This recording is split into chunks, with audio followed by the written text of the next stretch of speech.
में सब कुछ बहुत बढ़िया चल रहा था। गांव के मुहाने पर बिरजू का छोले चावल का ठेला लगा करता था। शाम होते ही गांव के किसान और मजदूर थक हारने के बाद बिरजू के ठेले पर गर्मा गर्म छोले चावल खाने पहुंच जाते थे। बिरजू का काम अच्छा चल रहा था, लेकिन बिरजू ने देखा कि पूरे गांव में केवल उसी का ठेला है, तो उसके मन में लालच पैदा होने लगा। पूरे किशनगढ़ गांव में मेरे सिवा कोई दूसरा खाने का ठेला नहीं लगाता। चाहे किसान हो या मजदूर, सबको मेरे ही पास आना पड़ता है। जब गांव के लोगों के पास मेरे ठेले पर आने के अलावा कोई दूसरा रास्ता ही नहीं है, तो मैं इतने कम दामों में छोले चावल क्यों बेचूं? अगर मैं दाम दुगने भी कर दूं, तब भी इन लोगों को मजबूरी में मेरे ही पास आना पड़ेगा। अगले ही दिन बिरजू ने अपने ठेले पर छोले चावल के दाम सीधे दोगुने कर दिए। शाम को जब गांव के किसान लखन और उसके साथी बिरजू के ठेले पर खाने पहुंचे, तो हैरान रह गए। अरे बिरजू भाई, ये प्लेट का दाम तुमने अचानक इतना कैसे बढ़ा दिया? कल तक तो तुम आधे दाम में दे रहे थे, आज सीधे दोगुना। ये तो बहुत गलत बात है भाई। लेना है तो लो, वरना आगे बढ़ो। मैंने कोई जबरदस्ती थोड़ी ना की है तुमसे। मेरा ठेला, मेरी मर्जी, दाम तो मैं ही तय करूंगा। खाना है तो इतने ही पैसे देने पड़ेंगे, नहीं तो अपने घर जाके रोटी बनाओ। बिरजू, हम सब तुम्हारे पुराने ग्राहक हैं। गांव के लोगों के साथ ऐसा अन्याय मत करो। हम दिन भर मेहनत करके थोड़ा बहुत कमाते हैं, इतना महंगा खाना कैसे खाएंगे? मुझे भाषण मत दो। मेरी दुकान पर भीड़ बढ़ाने की जरूरत नहीं है। जिसको खाना हो वो चुपचाप पैसे निकाले और प्लेट ले, वरना रास्ता ना पे। तुम सब जानते हो, पूरे गांव में मेरे छोले चावल का कोई मुकाबला नहीं है। बिरजू के इस घमंडी और लालची रवैये से गांव वाले बहुत दुखी और निराश हो गए। लेकिन गांव में कोई दूसरा ठेला ना होने के कारण लोग बेबस थे। उसी गांव में मोहन नाम का एक सीधा साधा किसान रहता था। मोहन स्वभाव का बहुत नेक था और खेती बाड़ी करके अपना जीवन व्यतीत करता था। मोहन की एक सबसे बड़ी खासियत ये थी कि उसे तरह तरह का स्वादिष्ट खाना पकाना बहुत अच्छे से आता था। एक दिन शाम को जब मोहन खेत का काम पूरा करके अपने घर वापस लौट रहा था, तभी रास्ते में उसे गांव का ही रहने वाला चंदन मिला। चंदन एक पेड़ के नीचे बहुत उदास बैठा हुआ था। अरे चंदन भाई, यहाँ अकेले पेड़ के नीचे क्यों बैठे हो? और चेहरे पर इतनी उदासी क्यों छाई हुई है? सब ठीक तो है ना? क्या बताऊं मोहन भाई, मेरी पत्नी कुछ दिनों के लिए अपने मायके गई हुई है और घर पर खाना बनाने वाला भी कोई नहीं है। मैं सोच रहा था कि बिरजू के ठेले पर जाकर छोले चावल खा लूंगा, लेकिन वहां जाकर देखा तो उसने दाम सीधे दुगने कर दिए। अच्छा, तो ये बात है। लेकिन बिरजू ने अचानक दाम क्यों बढ़ा दिए? क्या करे मोहन भाई, पूरे गांव में बस उसी का ठेला चलता है। इसी बात का घमंड हो गया उसे। इतने पैसे मेरे पास आज थे नहीं, इसीलिए बिना खाए ही घर लौट रहा था। समझ नहीं आ रहा कि आज रात भूखा ही सोना पड़ेगा शायद। अरे चंदन भाई, जब तुम्हारा दोस्त मोहन यहाँ खड़ा है तो तुम्हें भूखा सोने की क्या जरूरत है? तुम उदास मत हो, चलो आज मेरे घर चलो, मैं तुम्हें अपने हाथों से खाना बनाकर खिलाता हूँ। अरे नहीं मोहन भाई, तुम्हें बेवजह क्यों तकलीफ दो? तुम भी तो दिन भर खेत में काम करके थके होगी। इसमें तकलीफ की क्या बात है भाई? दोस्तों के काम आना तो खुशी की बात होती है। चलो मना मत करो, आज मेरे घर का ही खाना खाओ। मोहन चंदन को अपने घर ले आया। उसने चंदन के लिए गर्मा गर्म राजमा और चावल बनाए। जब उसने चंदन के सामने राजमा चावल की प्लेट रखी, तो उसकी खुशबू से ही चंदन के मुंह में पानी आ गया। अरे वाह मोहन भाई, ये क्या बनाया है तुमने? सच बता रहा हूँ, इतनी स्वादिष्ट राजमा चावल मैंने आज तक कभी नहीं खाए। मसालों का स्वाद और चावल की खुशबू, जायका तो एकदम लाजवाब है। धन्यवाद चंदन भाई, बस थोड़ा बहुत खाना बना लेता हूँ, अगर तुम्हें पसंद आया तो थोड़ा और ले लो। मोहन भाई, तुम इतने बेहतरीन राजमा चावल बनाते हो, क्यों ना तुम गांव में अपना खुद का राजमा चावल का ठेला लगा लो? इससे गांव वालों को सस्ता और अच्छा खाना भी मिल जाएगा और बिरजू का घमंड भी टूट जाएगा। नहीं नहीं चंदन भाई, मैं तो एक मामूली किसान हूँ, मुझे खेती बाड़ी करने में ही संतोष मिलता है। ठेला लगाना और व्यापार करना मेरे बस की बात नहीं है। चंदन ने मोहन को बहुत समझाने की कोशिश की, लेकिन मोहन ने ठेला लगाने से साफ इनकार कर दिया। लेकिन गांव में बिरजू की मनमानी दिन ब दिन बढ़ती ही जा रही थी। एक दिन शाम के समय मोहन अपने खेत का काम निपटाकर बाजार के रास्ते अपने घर लौट रहा था। तभी उसकी नजर बिरजू के छोले चावल के ठेले पर पड़ी। वहाँ गांव के कुछ किसान और मजदूर खड़े थे। अरे ओ लखन, बार बार प्लेट की तरफ क्या घूर रहा सिर्फ मुफ्त में खुशबू सूंघने आया है? बिरजू भाई थोड़ा तो तरस खाओ। हम दिन भर धूप में मेहनत करके 50-60 रुपए कमाते हैं। तुम एक प्लेट के इतने ज्यादा पैसे मांगोगे तो हम गरीब लोग क्या खाएंगे? थोड़ा तो दाम कम करो। अरे जा जा, बड़ा आया दाम कम कराने वाला। जेब में फूटी कौड़ी नहीं है और स्वाद चाहिए राजा महाराजाओं जैसा। खाना हो तो पूरे पैसे निकाल, वरना मेरी दुकान के सामने से अपनी ये सूरत हटा। बिरजू की ऐसी कड़वी बातें सुनकर वहां खड़े बाकी गांव वाले भी बहुत दुखी हुए। मोहन से गांव वालों का ये अपमान देखा नहीं गया। वो आगे बढ़ा और बिरजू के ठेले के पास जा पहुंचा। बिरजू भाई, तुम गांव के ही लोगों से इस तरह बदतमीजी से बात क्यों कर रहे हो? ये सब तुम्हारे अपने ही गांव के भाई हैं। थोड़ा नरमी से बात करो और सही दाम लगाओ। अरे तू कौन होता है मुझे सिखाने वाला? बड़ा आया, तू अपनी खेती संभाल, मेरे धंधे में अपनी टांग मत अड़ा। भाइयों, आप सब परेशान मत होइए। अगर बिरजू भाई अपनी मनमानी बंद नहीं करेंगे तो मैं आप सब के लिए गांव में राजमा चावल का ठेला खोलूंगा, जहां आप लोगों को सस्ते और अच्छे दाम में पेट भरकर खाना मिलेगा। सुन रहे हो भाइयों, ये मामूली किसान मोहन अब ठेला लगाएगा। अरे मोहन, हल चलाना अलग बात है और खाना बनाकर बेचना अलग। तुझ जैसे गंवार के हाथ का राजमा चावल कौन खाएगा? भाग यहाँ से। हाँ हाँ मोहन, बिरजू सही कह रहा है। तुम कहाँ किसान आदमी और कहाँ खाने का ठेला। अपनी हद में रह और हमें ज्ञान मत बांट। गांव वालों की ये बात सुनकर मोहन बिना कुछ कहे उदास होकर अपने घर चला गया। उस दिन बाजार में हुए अपमान के बाद भी मोहन के मन में किसी के लिए कोई कड़वाहट नहीं आई। वो रोज की तरह सुबह सुबह अपने खेत में हल चलाने पहुंच गया।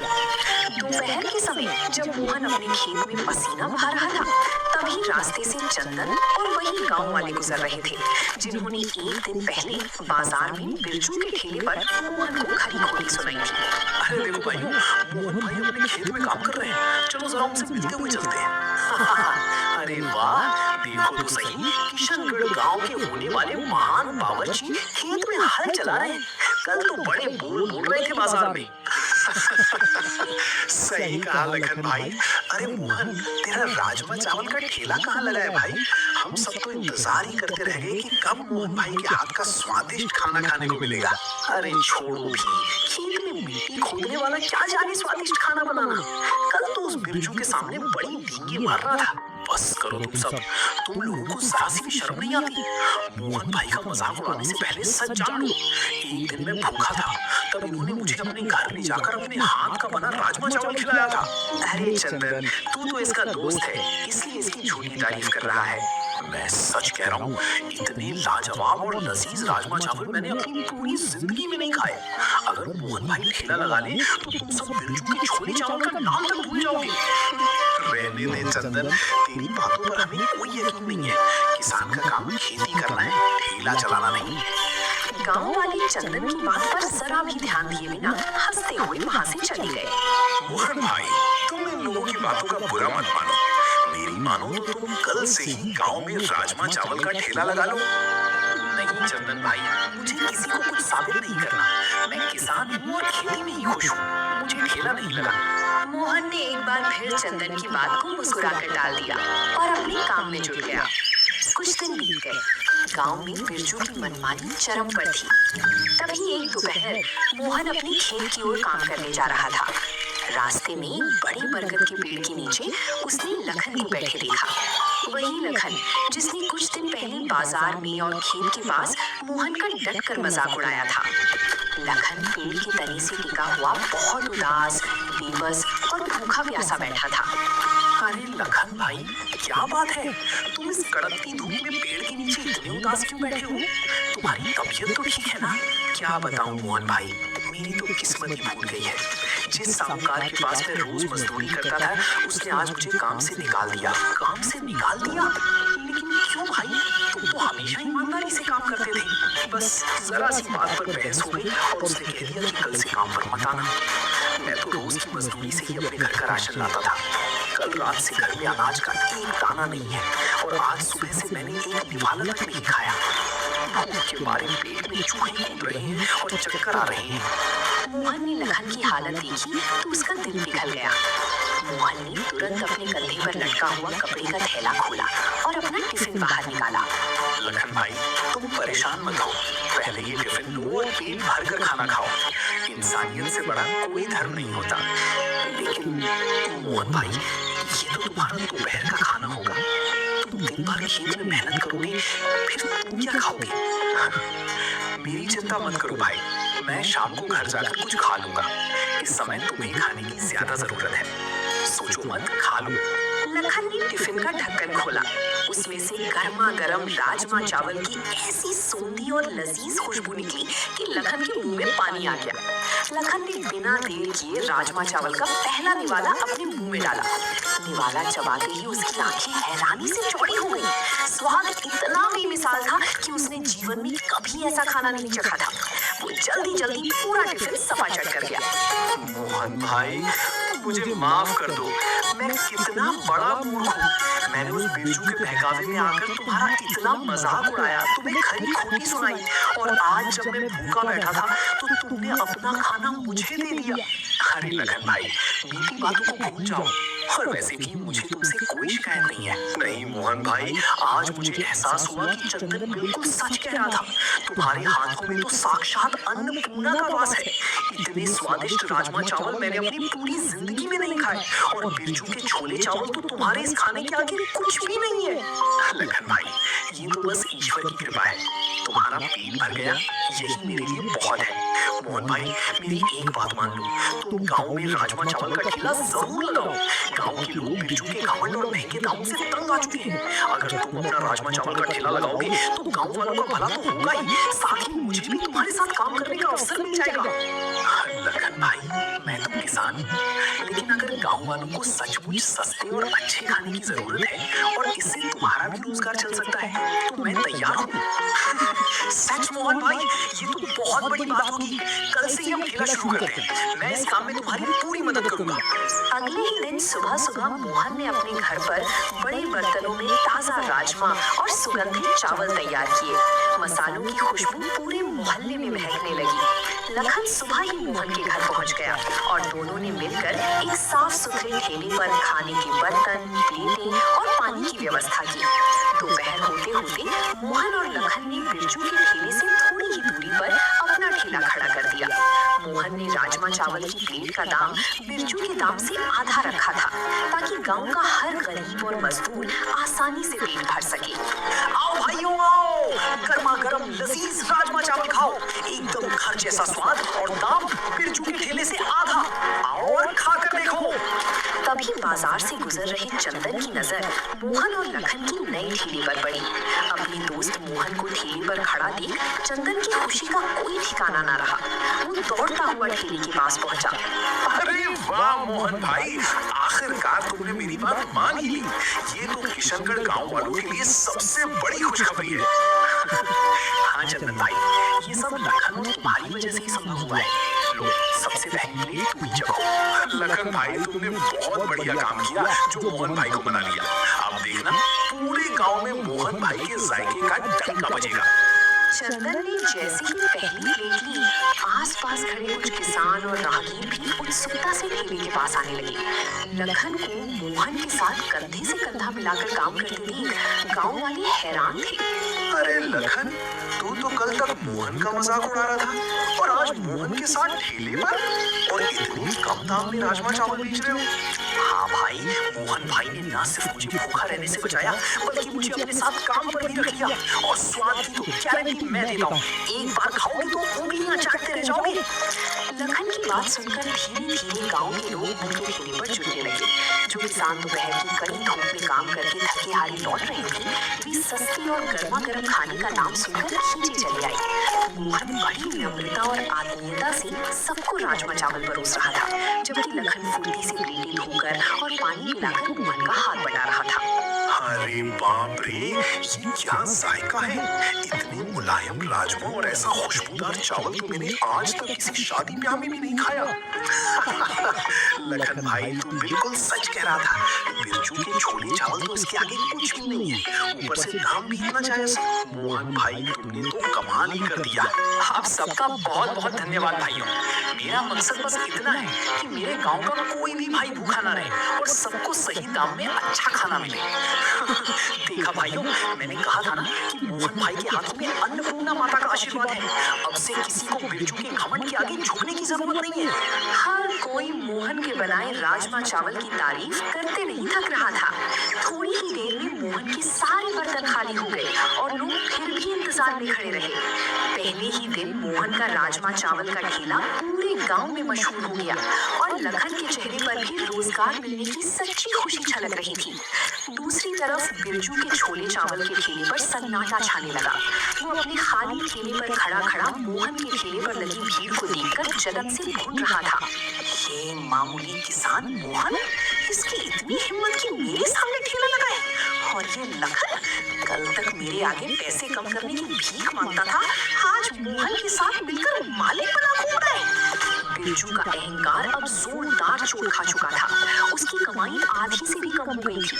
शाम के समय जब मोहन का सारा खाना खत्म हो गया और गांव वाले खुशी खुशी अपने घर लौटने लगे, तब बिरजू का सब्र टूट गया। वो गुस्से में तमतमाता हुआ मोहन के ठेले की तरफ बढ़ा। ओ मोहन, तू समझता क्या है खुद को? तूने मेरे धंधे पर लात मारने के लिए ये सब किया है ना?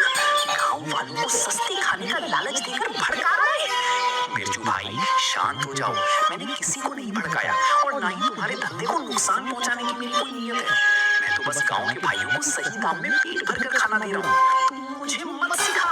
तू जानता नहीं है कि मैं इस गांव का पुराना व्यापारी हूँ। आधे दाम पर बेचकर तू अपनी जेब काट रहा है और मेरा नुकसान कर रहा है। बंद कर अपना ये ठेला, वरना अंजाम बहुत बुरा होगा। अरे बिरजू, जुबान संभाल कर बात कर। जब तू गांव वालों की लाचारी का फायदा उठाकर दोगुने दाम वसूल रहा था और लोगों का अपमान करता था, तब तुझे अंजाम की चिंता नहीं हुई। आज जब मोहन भाई ईमानदारी से व्यापार कर रहे हैं तो तुझे मिर्ची लग रही है। तू बीच में मत बोल लखन, तू तो मोहन का नौकर बन गया है, किसका पक्ष ले रहा है? जिसके बाद बिरजू गुस्से में वहां से चला गया, लेकिन उसके दिल में जलन और नफरत की आग और गहरी हो चुकी थी। अगले दिन बिरजू ने सोचा कि अगर वो भी अपने छोले चावल के दाम पुराने दामों पर ले आए तो शायद गांव वाले मोहन को छोड़कर फिर से उसके पास आने लगेंगे। उसने तुरंत अपने ठेले पर पुराने दामों का बोर्ड टांग दिया और जोर जोर से आवाजें लगाने लगा। आओ भाइयों आओ, खास छूट, बिरजू के मशहूर छोले चावल अब फिर से पुराने दामों पर, आधे दाम में पेट भर खाना खाओ। आओ भाइयों, देर मत करो। बिरजू को लगा था कि जैसे ही लोग पुराने दामों की बात सुनेंगे, वे मोहन का ठेला छोड़कर उसके पास भाग कर आएंगे। लेकिन गांव वाले अब बेवकूफ नहीं थे। वे बिरजू के घमंडी स्वभाव और लालच को अच्छी तरह जान चुके थे। रास्ते से गुजरते किसान बिरजू का बोर्ड देखते, लेकिन बिना रुके सीधे मोहन के ठेले की तरफ बढ़ जाते।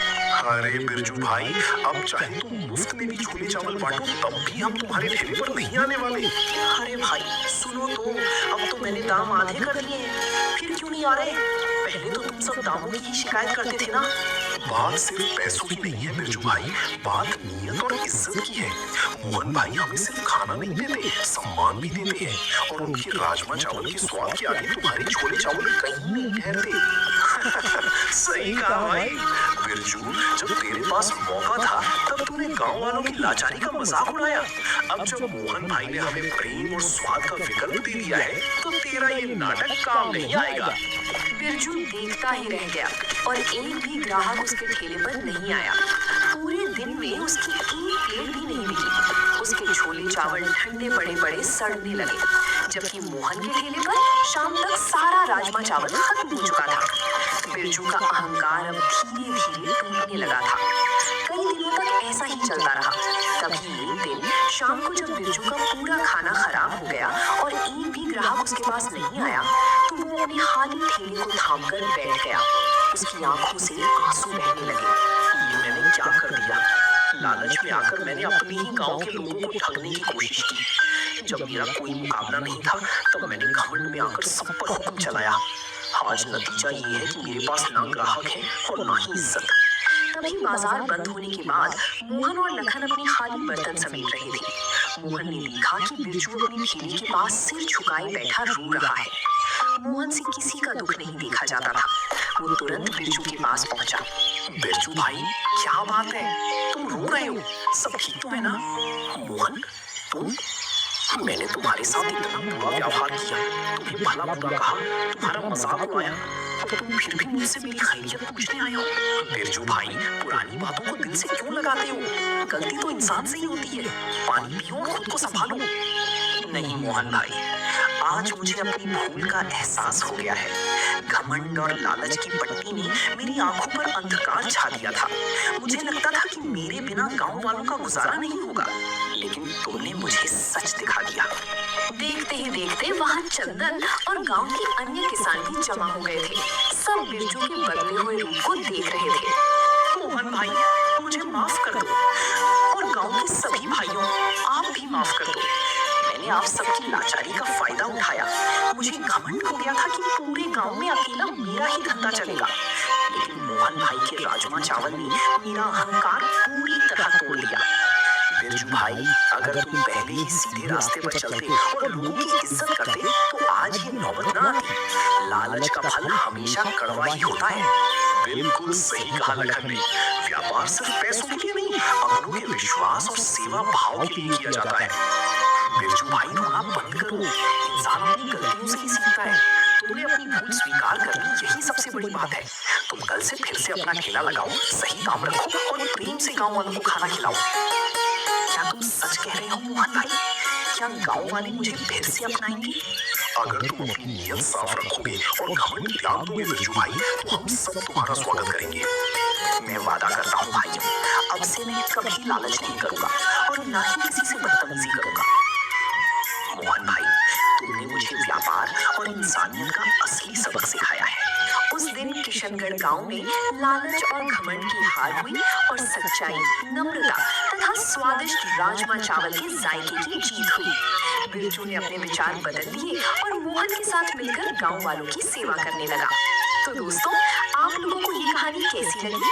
कमेंट करके जरूर बताएं और ऐसी कहानियों को देखने के लिए वीडियो को लाइक करें और चैनल को सब्सक्राइब करें।